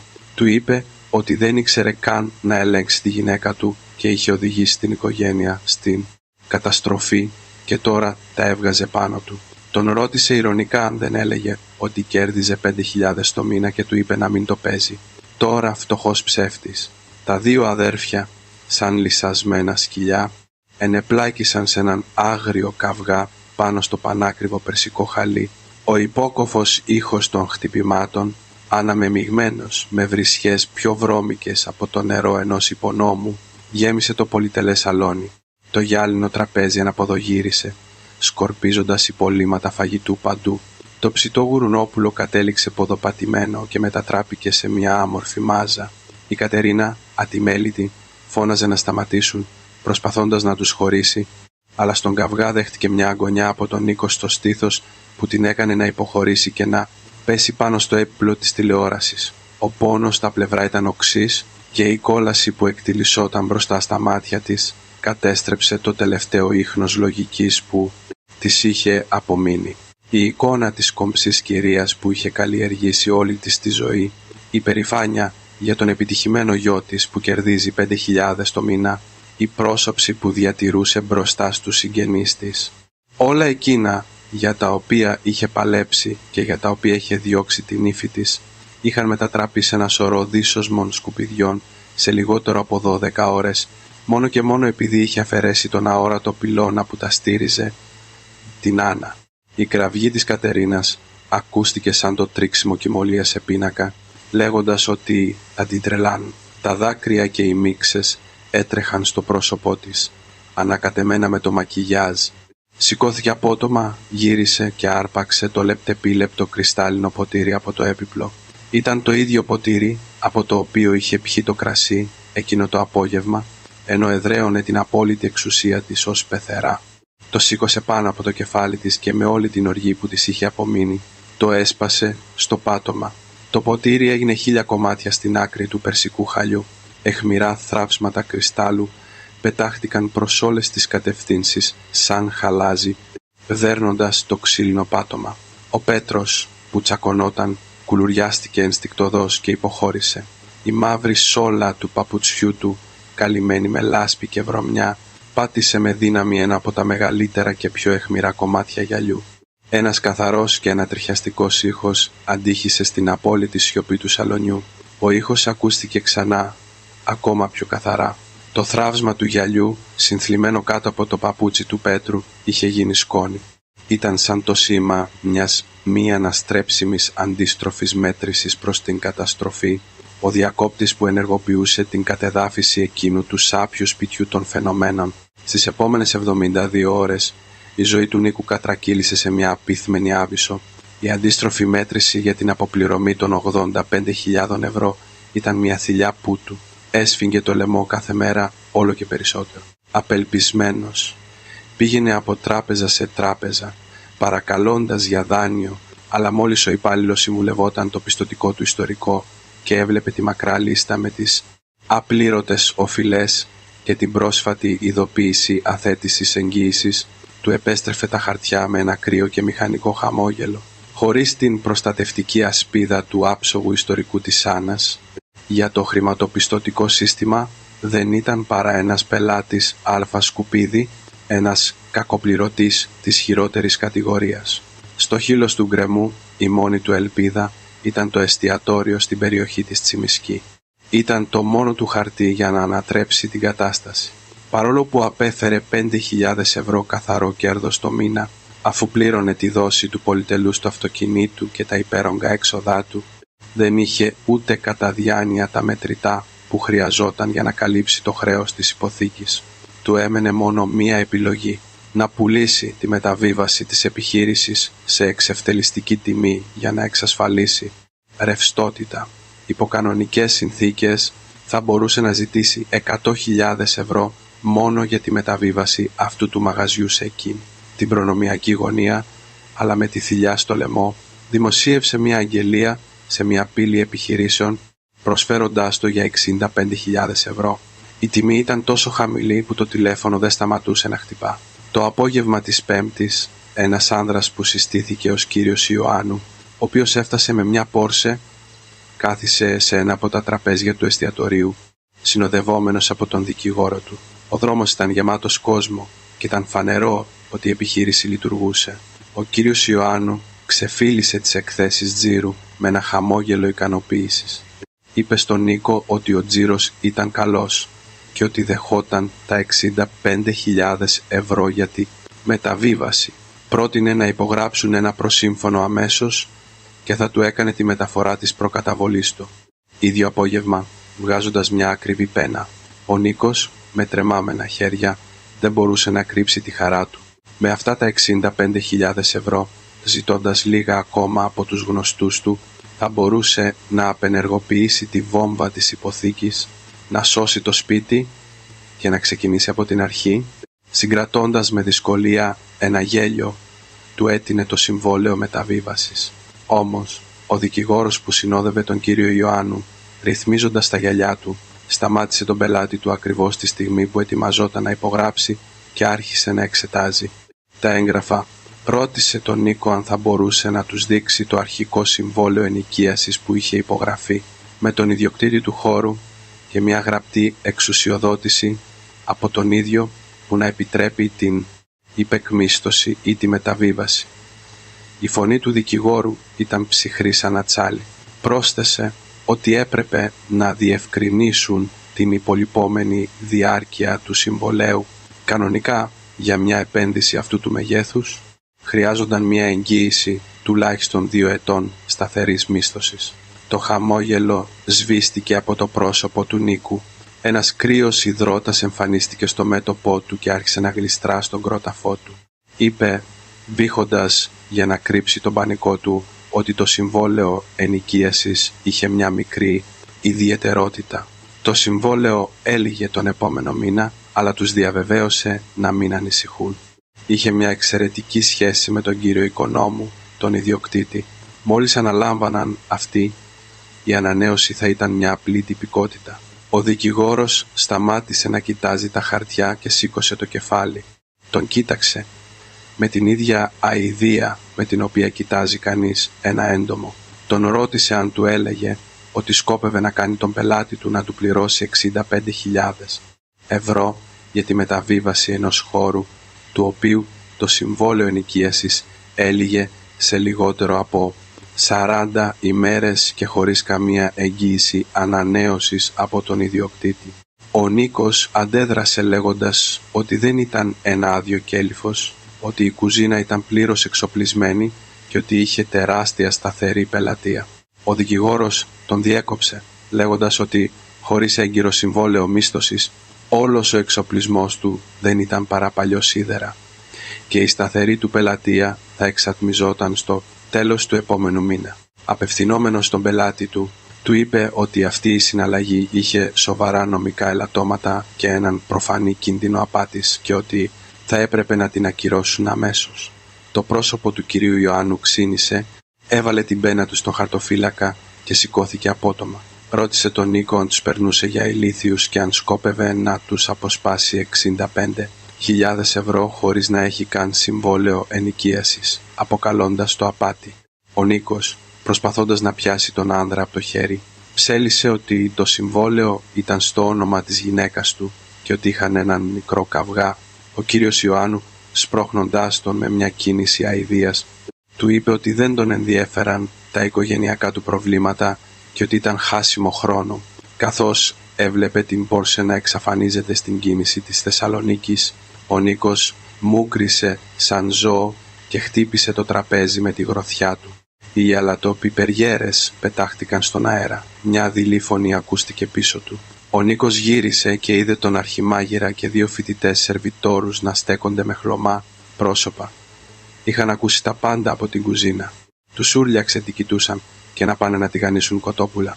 Αλλά ο αρχιμάγειρας, που κανονικά θα είχε σκύψει το κεφάλι, έβγαλε το καπέλο του και τον κοίταξε σταθερά. Τον ρώτησε, αφού ούτως ή άλλως θα έκλεινε τον επόμενο μήνα, αν θα μπορούσε να τους πληρώσει τον μισθό του περασμένου μήνα και την αποζημίωση. Και αυτοί είχαν να πληρώσουν ενίκιο. Ο Νίκος πήδηξε σαν γάτα που της πάτησαν την ουρά, ρωτώντας ποιος είπε ότι θα κλείσει. Ένας από τους σερβιτόρους, με απροσδόκητο θάρρος, πρόσθεσε ότι τα είχαν ακούσει όλα. Χωρίς συμβόλαιο ενοικίασης, πώς θα συνέχιζε την επιχείρηση. Τον προειδοποίησαν ότι αν δεν τους πλήρωνε σήμερα, θα πήγαιναν κατευθείαν στην επιθεώρηση εργασίας. Ο Νίκος κοίταξε τους τρεις υπαλλήλους του, που μέχρι τότε του φέρονταν πάντα με σεβασμό και ένιωσε μια συντριπτική αδυναμία. Στην τσέπη του δεν είχε ούτε 10.000 ευρώ σε μετρητά. Δεν είχε ούτε για να πληρώσει τον μισθό ενός από αυτούς. Ο μύθος του ότι κέρδιζε 5.000 το μήνα ήταν ένα εφήμερο όνειρο, εφικτό μόνο χάρη στη σταθερή βάση που η Άννα είχε χτίσει με το ίδιο της το σώμα και την ψυχή. Τώρα που αυτή η βάση είχε ξεριζωθεί, το κάστρο του από άμμο κατέρε μπροστά στην παλήρια έπεσε σε μια καρέκλα, πιάνοντας το κεφάλι του. Σε λιγότερο από μια εβδομάδα, ο επιτυχημένος νεαρός επιχειρηματίας είχε μετατραπεί σε έναν κακοπληρωτή στο χείλος της χρεοκοπίας. Το ίδιο απόγευμα, σε μια πολυτελή καφετέρια κρυμμένη σε ένα ήσυχο σοκάκι της Θεσσαλονίκης, η Κατερίνα περίμενε καθισμένη δίπλα στο παράθυρο, τρίβοντας νευρικά τα χέρια της. Δεν φορούσε πλέον το κομψό της ταγέρ, αλλά ένα γκρι πλεκτό πουλόβερ γεμάτο κόμπους. Τα ξενύχτια της είχαν αφήσει βαθιούς μαύρους κύκλους και τα μαλλιά της ήταν ξηρά και μπερδεμένα. Μπροστά της ένας καφές φίλτρου, ο φθηνότερος του καταλόγου, κρύωνε χωρίς να τον έχει δοκιμάσει. Πριν από 10 λεπτά, αφού παρακάλεσε και οικέτευσε τον δικηγόρο Μιχαλόπουλο, είχε καταφέρει να κλείσει ένα ραντεβού με την Άννα με τη δικαιολογία της υπογραφής των τελικών εγγράφων της διανομής της περιουσίας.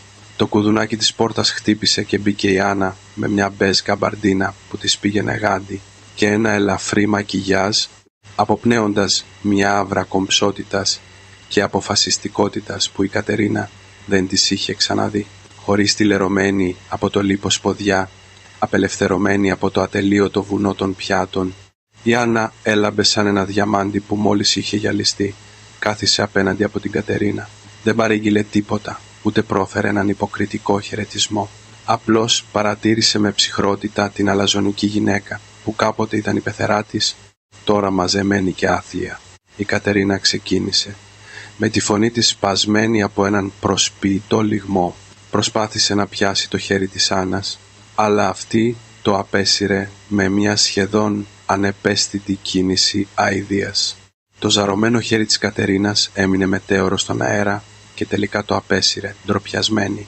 Παραδέχτηκε ότι όλα ήταν δικό της φταίξιμο, ότι ήταν κακός άνθρωπος. Την ημέρα της παραμονής των Χριστουγέννων είχε πιει πάρα πολύ. Έχασε το μυαλό της και είπε εκείνες τις ανοησίες. Αλλά προσπάθησε να πείσει την Άννα ότι την εκτιμούσε, ότι εκτιμούσε όλα όσα είχε κάνει για την οικογένεια αυτά τα 5 χρόνια. Ισχυρίστηκε ότι και ο Νίκος είχε μετανιώσει, ότι ήταν συντετριμμένος, δεν έτρωγε, δεν κοιμόταν, μαράζωνε. Η Άννα άκουσε την αξιολύπητη παράσταση χωρίς να κουνήσει ούτε έναν μη. Σχολίασε με στεγνή φωνή, που ήταν σαν ένα κουβάς κρύο νερό για την Κατερίνα, ότι φαινόταν πως δεν είχε κάνει καλή πρόβα το σενάριο. Της υπενθύμησε ότι στα 5 χρόνια που έζησε μαζί τους, ποτέ δεν την είχε δει να πίνει ούτε σταγόνα αλκοόλ. Εκείνη τη μέρα το μόνο που ήπιε ήταν το κρασί που η ίδια της είχε σερβίρει. Το κλάμα της Κατερίνας κόλλησε στο λαιμό της και το πρόσωπό της κοκκίνησε και χλώμιασε. Εναλλάξ, εγκαταλείποντας κάθε προσποίηση, την παρακάλεσε να μην το κάνουν θέμα και να το ξεχάσουν, σαν να ήταν ένας απλός καυγάς ζευγαριού. Της είπε ότι ο Νίκος θα έχανε το εστιατόριο χωρίς να μπορέσει να πάρει τα χρήματά της μεταβίβασης. Η υποθήκη του διαμερίσματος θα έσκαγε. Του Πέτρου θα του κατάσχεταν τους λογαριασμούς. Αν πουλούσε το μικρό διαμέρισμα που είχε, δεν θα έβγαζε ούτε 35.000 ευρώ. Την ρώτησε αν ήθελε να τους δει όλους νεκρούς. Την νικέτευσε για μια τελευταία φορά να της σώσει τη ζωή, να υπογράψει ξανά τα χαρτιά της εγγύησης, να ανανεώσει το συμβόλαιο του μαγαζιού στο όνομά της. Της ορκίστηκε ότι από εδώ και στο εξής εκείνη θα ήταν ο πυλώνας της οικογένειας. Θα έκανε ό,τι της έλεγε. Θα σέρνονταν αν χρειαζόταν, αλλά την παρακαλούσε. Η Άννα άκουσε τον αξιοθρήνητο λόγο σιωπηλά μέχρι το τέλος, και τότε ένα χαμόγελο τόσο κρύο που πάγωνε τα κόκαλα σχηματίστηκε στα χείλη της. Τη ρώτησε αν τη ζητούσε να τη βοηθήσει μια τελευταία φορά να υπογράψει εκείνα τα χαρτιά. Η Άννα έσκυψε προς τα εμπρός και τη ρώτησε. Εκείνο το βράδυ, στο δείπνο της παραμονής των Χριστουγέννων, μπροστά σε 15 συγγενείς, ενώ την έδειχνε με το δάχτυλο και την αποκαλούσε παράσιτο, μήπως την παρακάλεσε με δάκρυα να μην φύγει?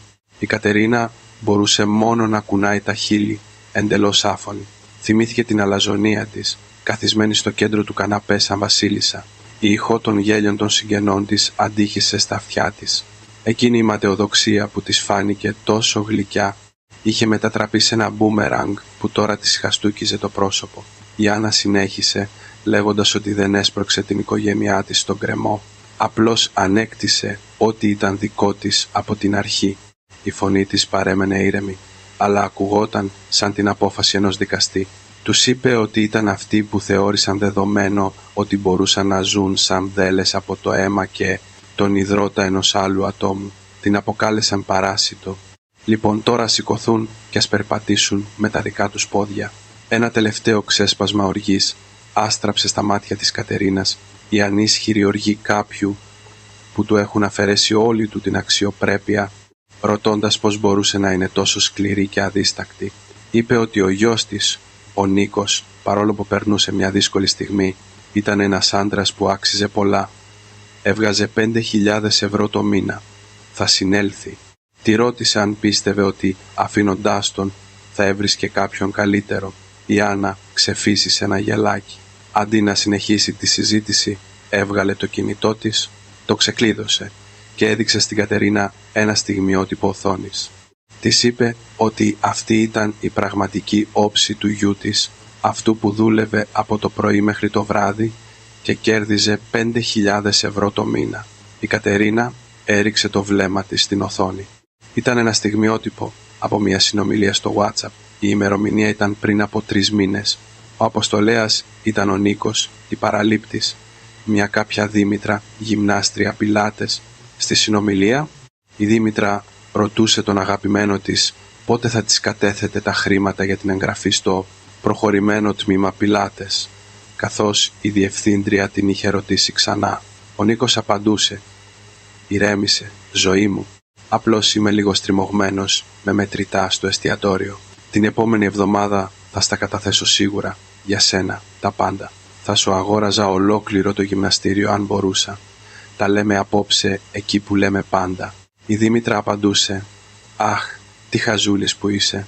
Εντάξει, αλλά απόψε θα με κεράσεις μια καλή μπριζόλα, Κάτω από τη συνομιλία υπήρχε ένα στιγμιότυπο μιας τραπεζικής μεταφοράς 150 ευρώ.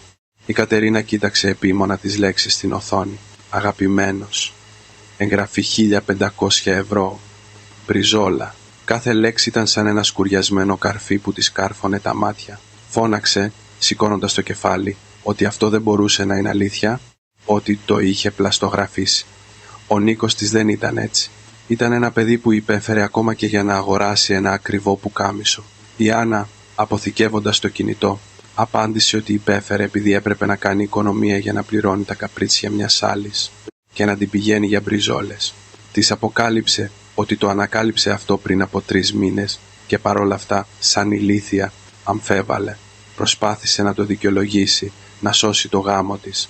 Σκέφτηκε ότι αν δούλευε πιο σκληρά, αν προσπαθούσε περισσότερο στο εστιατόριο, εκείνος θα άλλαζε και θα γινόταν ξανά πιστός.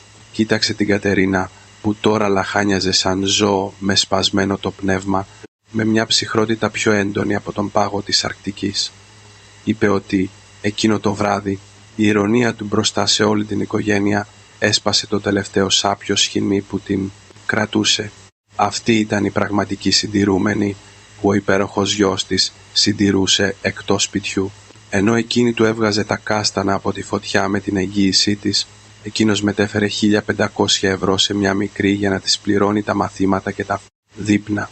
Και παρόλα αυτά, μπροστά σε 15 άτομα, δεν ήταν ικανός να εμποδίσει την ίδια του τη μητέρα να ταπεινώσει τη γυναίκα του. Η Άννα, σηκώνοντας και αποφαινόμενη, είπε ότι δεν ήταν αυτή. Ήταν οι ίδιοι που με τα ίδια τους τα χέρια κατεδάφισαν την αξιολύπητη φάρσα τους. Της είπε ότι είχε πληρώσει τον καφέ και να πάρει το χρόνο της, και αφήνοντας την Κατερίνα να τρέμει και να σπαρταρά στην καρέκλα, η Άννα βγήκε από την καφετέρια χωρίς να ξανακοιτάξει πίσω προς το λαμπερό φως του ήλιου της Θεσσαλονίκης. Εκείνο το βράδυ, στο ερειπωμένο διαμέρισμα, έλαβε χώρα η πιο τρομερή και αξιολύπητη σκηνή στην ιστορία της οικογένειας. Η Κατερίνα, σαν τρελή, όρμησε στον Νίκο, ουρλιάζοντάς του στο πρόσωπο την ιστορία του στιγμιότυπου από το WhatsApp. Τον ρώτησε ποια ήταν αυτή η σκύλα η γυμνάστρια, με ποιο δικαίωμα απατούσε τη γυναίκα του και εξόδευε τα χρήματά της με μια άλλη. Αν δεν είχε κάνει αυτή τη βαρβαρότητα, η Άννα δεν θα τους είχε οδηγήσει σε αυτή την κατάσταση. Ο Νίκος, με τα μάτια κατακόκκινα μετά από 2 ξενύχτια, συρρυκνώθηκε για 1 δευτερόλεπτο, αλλά αμέσως άρχισε να φωνάζει για να αρνηθεί τα προφανή. Είπε στη μητέρα του να μην πιστεύει αυτά τα ψέματα, ότι ήταν όλα σκηνοθετημένα. Ισχυρίστηκε ότι ήταν μια προμηθεύτρια του εστιατορίου στην οποία είχε δανείσει χρήματα και του τα είχε ήδη επιστρέψει. Είπε ψέματα απελπισμένα. Αν παραδεχόταν την αλήθεια, η εικόνα του τέλειου γιου θα βυθιζόταν στη λάσπη. Η Κατερίνα τον ρώτησε αν την περνούσε για ηλίθια, μια προμηθεύτρια που την αποκαλούσε αγαπημένη, ενώ μητέρα και γιος μάλωναν φωνάζοντας στο σαλόνι που είχε μετατραπεί σε χωματερή.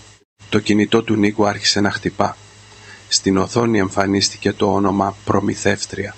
Ήταν το όνομα που ο Νίκος πολύ πονηρά είχε δώσει στη Δήμητρα για να κρύψει την ταυτότητά της. Αλλά μέσα σε εκείνη την κόλαση, αυτό το όνομα ακουγόταν τρομερά ψεύτικο και ύποπτο. Τα μάτια της Κατερίνας έγιναν κοφτερά σαν του γερακιού.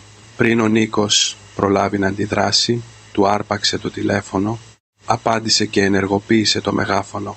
Η Κατερίνα κρατώντας την αναπνοή της, κοίταξε τον Νίκο με βλέμμα που σκότωνε. Στην άλλη άκρη ακούστηκε η γλυκιά και νεανική φωνή μιας γυναίκας. Ρωτούσε τον αγαπημένο της γιατί δεν της σήκωνε το τηλέφωνο, αφού της είχε υποσχεθεί ότι θα της πλήρωνε την πιστωτική κάρτα αυτό το μήνα. Ρωτούσε πότε θα της έκανε τη μεταφορά, καθώς την επόμενη μέρα θα άρχιζαν να της χρεώνουν τόκους. Τον ρώτησε αν δεν έλεγε ότι θα έδιωχνε τη γριά και ξινή γυναίκα του, θα πλούτιζε με το εστιατόριο και θα της αγόραζε ένα διαμέρισμα. Σιωπή, μια τρομερή, απόλυτη σιωπή. Η χυδαία φωνή της γυναίκας αντίχησε στους τοίχους του μικρού σαλονιού. Κάθε λέξη ήταν ένα σφυροκόπημα που κατέστρεψε τη μάσκα του τέλειου γιου που ο Νίκος φορούσε για 36 χρόνια. Ο Νίκος έμεινε παράλυτος, σαν να του είχαν δέσει χέρια και πόδια. Το αίμα έφυγε από το πρόσωπό του. Ξέχασε ακόμα και να αναπνεύσει. Η Κατερίνα δεν είπε τίποτα. Κοίταξε επίμονα το γιο της, αυτό το πλάσμα που είχε μεγαλώσει και κακομάθει όλη της τη ζωή, αυτόν που είχε παρουσιάσει στους συγγενείς της σαν θαύμα εξ ουρανού. Ξαφνικά, ο άντρας που είχε μπροστά της φάνηκε ένα τέρας ή ένας εντελώς άγνωστος. Συνειδητοποίησε ότι όλες οι οικονομίες της, η τιμή της οικογένειάς της, η περηφάνεια του γιού της, που είχε υπερασπιστεί με κόστος την ταπείνωση της νύφης της, όλα ήταν χτισμένα πάνω στο αηδιαστικό ψέμα ενός άντρα που ξόδευε τα χρήματα στα καπρίτσια μιας μικρής. Η Κατερίνα έκλεισε το τηλέφωνο. Δεν φώναξε ούτε τον χτύπησε πια. Σαν μια άδεια κούκλα άφησε το λαιμό του Νίκου. Υποχώρησε 2 βήματα και κατέρευσε στο πάτωμα ανάμεσα στα σκουπίδια. Και καλύπτοντας το πρόσωπό της με τα χέρια, άρχισε να βγάζει ένα λαρυγγικό μυρολόι, μια κραυγή απόγνωσης ενός ζώου που του έχουν ξεριζώσει την καρδιά. Τελικά είχε καταλάβει τι είχε χάσει, αλλά ήταν ήδη πολύ αργά. Όλα είχαν βυθιστεί στην κόλαση. 1 μήνα μετά, στην αίθουσα διαμεσολάβησης του οικογενειακού δικαστηρίου της Θεσσαλονίκης, ο αέρας μύριζε ένα μπαγιάτικο μείγμα φθηνού απολυμαντικού και παλιού χαρτιού. Η Άννα, με ένα κομψό μαύρο ζιβάγκο, καθόταν ήρεμα στη μία πλευρά του μακρύ τραπεζιού. Ο δικηγόρος της, ο κύριος Μιχαλόπουλος, εξέταζε τα τελικά έγγραφα. Στην άλλη πλευρά του τραπεζιού καθόταν ο Νίκος. Σε μόλις 1 μήνα δεν είχε μείνει ούτε ίχνος από τον επιτυχημένο επιχειρηματία που κέρδιζε 5.000 ευρώ το μήνα. Είχε λιπαρά μαλλιά, κολλημένα στο μέτωπο, βαθιούς μαύρους κύκλους και γένια πολλών ημερών. Το επώνυμο πουκάμισο που παλιά φορούσε μόνο αν του το σιδέρωνε η Άννα ήταν τσαλακωμένο και βρώμικο. Απέπνε μια ξινή μυρωδιά φθηνού αλκοόλ και παλιού υδρότα. Ο διαμεσολαβητής, χτυπώντας το τραπέζι, είπε ότι θα προχωρούσαν στην τελική αναθεώρηση της Συμφωνίας Διαζυγίου. Ρώτησε την κυρία Άννα αν επιβεβαίωνε ότι παραιτείται από κάθε αξίωση επί της περιουσίας που αποκτήθηκε κατά τη διάρκεια του γάμου, συμπεριλαμβανομένου του ακινήτου, του οχήματος και των κερδών της επιχείρησης, και ότι αρκείται μόνο στους προσωπικούς της τραπεζικούς λογαριασμούς και στα πνευματικά δικαιώματα του σχεδιαστικού της πορτφόλιου. Η Άννα, χωρίς δισταγμό, απάντησε ότι το επιβεβαίωνε. Δεν ήθελε ούτε 1 σεντ από εκείνη τη δηλητηριασμένη περιουσία. Τα περιουσιακά στοιχεία του Νίκου, με ένα στεγαστικό χρέος 85.000 ευρώ και μια πιθανή αγωγή εκατομμυρίων από τον ιδιοκτήτη του μαγαζιού, ήταν ένα απίθμενο πηγάδι. Της αρκούσε να βγει από εκείνη τη λάσπη με το καλό της όνομα ανέπαφο. Ρώτησε τον κύριο Νίκο αν αποδεχόταν όλους αυτούς τους όρους και αν αναγνώριζε ότι μόλις η συμφωνία τεθεί σε ισχύ, αναλάμβανε το σύνολο των χρεών που σχετίζονται με το ακίνητο και οποιαδήποτε ευθύνη που απορρέει από το συμβόλαιο ενοικίασης, χωρίς η κυρία Άννα να έχει καμία νομική σύνδεση με αυτά. Ο Νίκος κοιτούσε επίμονα το τραπέζι με τα χέρια του να τρέμουν πάνω στα γόνατά του. Δεν ήθελε να υπογράψει. Ήξερε ότι μόλις το έκανε, μια μαύρη τρύπα χρεών εκατοντάδων χιλιάδων ευρώ θα τον κατάπινε. Αλλά δεν είχε άλλη επιλογή. Αν πήγαιναν σε δίκη, η Άννα θα χρησιμοποιούσε τις αποδείξεις της απιστίας του για να του πάρει μέχρι και το τελευταίο σεντ που του είχε απομείνει. Επιπλέον, οι εισπράκτορες χρεών χτυπούσαν ήδη την πόρτα του νέου και άθλιου ενοικιαζόμενου δωματίου του κάθε μέρα. Έπρεπε να δώσει ένα τέλος σε αυτό, ακόμα κι αν έπινε δηλητήριο. Με φωνή τραχιά σαν γυαλόχαρτο, είπε ότι αποδεχόταν. Πήρε το στυλό και με τρεμάμενο χέρι υπέγραψε το όνομά του στην τελευταία γραμμή, πιέζοντας με τόση δύναμη που σχεδόν έσχισε το χαρτί. Μόλις φραγίστηκε, ο διαμεσολαβητής δήλωσε την εγκυρότητα της συμφωνίας. Η Άννα σηκώθηκε, έβαλε το αντίγραφο των εγγράφων στην τσάντα της και, χωρίς να ρίξει ούτε μια ματιά στον Νίκο, κατευθύνθηκε προς την πόρτα. Ο Νίκος, σηκώνοντας απότομα, της φώναξε με μια ζωώδη απόγνωση στη φωνή. Η Άννα σταμάτησε, αλλά δεν γύρισε. Αυτός, με βρώμικα δάκρυα να κυλούν στα κατακόκκινα μάτια του, τη ρώτησε αν πραγματικά δεν της είχε μείνει ούτε ίχνος στοργής γι' αυτόν. Η περηφάνεια και η αλαζονία του είχαν γίνει κομμάτια. Η Άννα γύρισε ελαφρώς το κεφάλι και τον κοίταξε με την άκρη του ματιού. Του είπε ότι τη στιγμή ακριβώς που μπροστά σε 15 μέλη της οικογένειάς του την ποδοπάτησε, αποκαλώντας την παράσιτο για να ταΐσει την αξιολύπητη ματαιοδοξία τους, οποιαδήποτε στοργή θα μπορούσε να είχε μείνει μεταξύ τους, εξαφανίστηκε. Η φωνή της ήταν ουδέτερη, σαν να διάβαζε ειδήσεις. Του είπε να χαράξει αυτή την εικόνα του στο μυαλό του, γιατί αυτό ήταν το τρομερό τέλος που αυτός και η μητέρα του επέλεξαν με τα ίδια τους τα χέρια. Λέγοντας αυτό, άνοιξε τη βαριά πόρτα της αίθουσας και βγήκε έξω. Στην άλλη πλευρά, το λαμπερό φως του ήλιου φώτισε το πρόσωπό της. Πήρε μια βαθιά ανάσα του κρύου και καθαρού αέρα των αρχών του χειμώνα. Αντίο στα 5 χρόνια της μυρωδιάς τηγανίλας και των προσβολών. Μετά την υπογραφή, η πτώση της οικογένειας επιταχύνθηκε σαν τρένο χωρίς φρένα. Το εστιατόριο στην περιοχή της Τσιμισκή εκενώθηκε βίαια από τον κύριο οικονόμο. Οι φριτέζες και ο εξοπλισμός της κουζίνας, για τα οποία ο Νίκος τόσο είχε καυχηθεί, κατέληξαν πεταμένα στο δρόμο σαν παλιοσίδερα.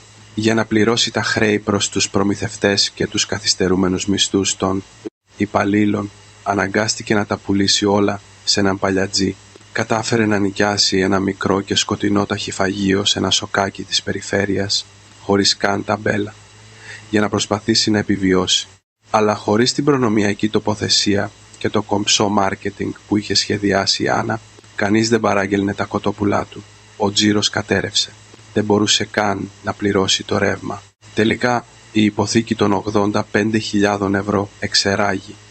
Η τράπεζα, ανελαίητα, γέμισε με κόκκινα αυτοκόλλητα κατάσχεση στο πολυτελές διαμέρισμα που κάποτε ήταν το καμάρι της οικογένειας. Το όνομα του Νίκου χαράχτηκε με κεφαλαία γράμματα σε όλα τα αρχεία κακοπληρωτών.